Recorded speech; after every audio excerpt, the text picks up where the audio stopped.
Oui, salut Joyce. Donc, j'espère que tu vois mon écran. Je vais arrêter, je vais repartager l'écran pour être sûr que je suis sur le bon écran. Donc, tu vas devoir voir un écran comme ça. Donc, ici, c'était déjà mis aide-soignant. Donc, quand tu veux un emploi, tu mets un mot-clé. D'accord?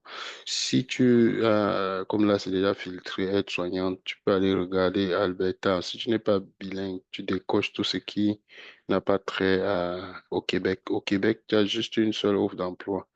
Donc, les autres là qu'il y a, c'est vraiment dans les provinces anglophones. Mais il faut être bilingue pour postuler là-bas. Peut-être l'Ontario à la limite encore, il faut aller lire et voir les conditions. Tu peux lire aussi les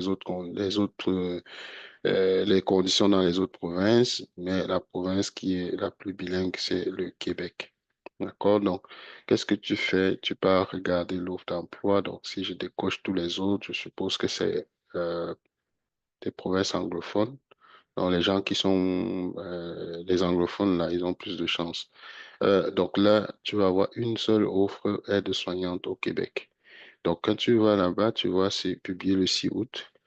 C'est sur Cap au Meul, d'accord? Et ils veulent deux postes. Maintenant, on dit que l'employeur n'a pas trouvé de travail canadien pour occuper ce poste et a demandé une EUMT. Donc, il a demandé une EUMT parce qu'il n'a pas trouvé d'employé sur place.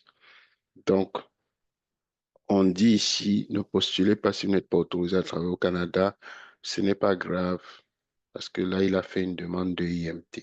D'accord? Parce qu'il n'a pas trouvé de résident permanent ou citoyen canadien. Donc, il y a un bouton ici, voir comment postuler. Tu cliques dessus. Alors, tu peux envoyer par candidature directe, mais ça, c'est ce que tu étais en train de faire. Moi, je te suggère d'envoyer par courriel. Tu joins ton CV et la lettre de motivation. Tu mets la référence dans la demande d'emploi. Et voilà, donc c'est ça. Donc tu vas avoir dans ta lettre de motivation le numéro de référence, là, comme ils disent, et ça va aider, quoi. D'accord? Parce que l'employeur doit retracer l'offre d'emploi. Donc, moi-même, encore une fois, sauf si tu veux faire une candidature directe, mais j'ai pas le temps de te déboguer ou savoir qu'est-ce qui ne va pas.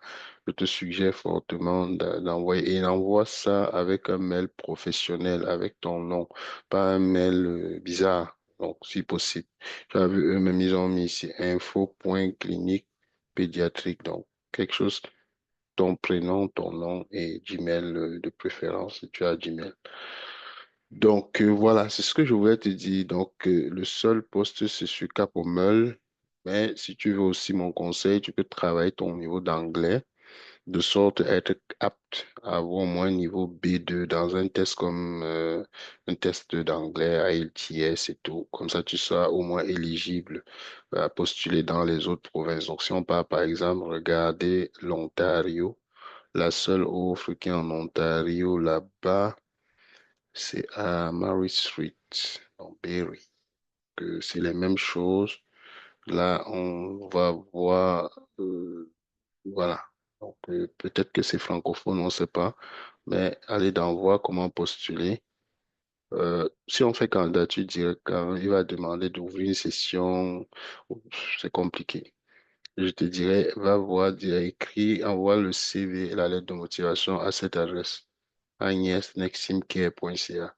Bon, quand tu vois neximcare.ca comme ça, c'est le site web de la compagnie. Donc, tu peux aller par curiosité voir c'est qui neximcare.ca. Donc, en fait, tu vas voir si, voilà, tu peux même les appeler hein, pour demander s'ils prennent du personnel bilingue. Ils sont ouverts ici. Tu peux aller voir s'ils ont un téléphone. Voilà. Moi, je te suggère de les appeler. Comme ça, ils vont te dire s'ils prennent des francophones ou pas. Bon, si tu ne peux pas appeler, tu écris quand même à l'email, l'email que je t'ai montré ici, à Agnès. Ça doit être une personne responsable du recrutement. Tu demandes directement, moi, je suis francophone. Bon, mon niveau d'anglais, c'est ça, peut-être débutant. Est-ce que ça peut aller? Elle va te répondre.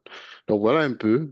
J'espère que ça va être clair avec ça et que, bon, tu vas pouvoir trouver un emploi. Bon, maintenant, ici, il y a d'autres, tu peux taper infirmière, mais là, il te faut un permis. Voilà, si tu veux une offre vraiment comme infirmière, mais ça, c'est plus compliqué. Mais si tu veux voir, ce serait nurse, tu fais rechercher. Ça, c'était si jamais tu avais déjà ton permis. Bon, on va aller voir s'il y a d'autres offres. On va aller au Québec.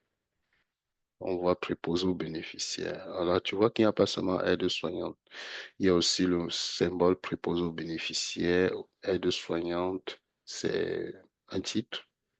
Donc là, en allant sur préposé aux bénéficiaires, tu vas avoir une deuxième offre à la terrière. Et puis, c'est à 24 dollars de l'heure, 35 à 40 heures, voire postuler, c'est la même chose.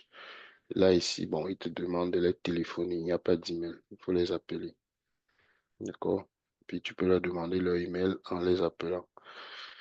Comme ta CNP est de soignante, il faut savoir qu'il y a d'autres appellations de CNP. Donc, en allant sur ChatGPT, je vais juste te montrer parce que il y a plusieurs offres d'emploi. Donc, euh, on va dire quelles sont les autres appels. Quelle est la CNP? J'ai fait pour toi là, mais d'aide soignante Canada. Donc, ça te donne ta CNP. Donc, tu vois, c'est aide soignante et préposé aux bénéficiaires. C'est pour ça qu'il t'a donné les termes tous les deux qui, là que préposé bénéficiaires sont, ça passait aussi. Donc, bonne chance. On fait comme ça.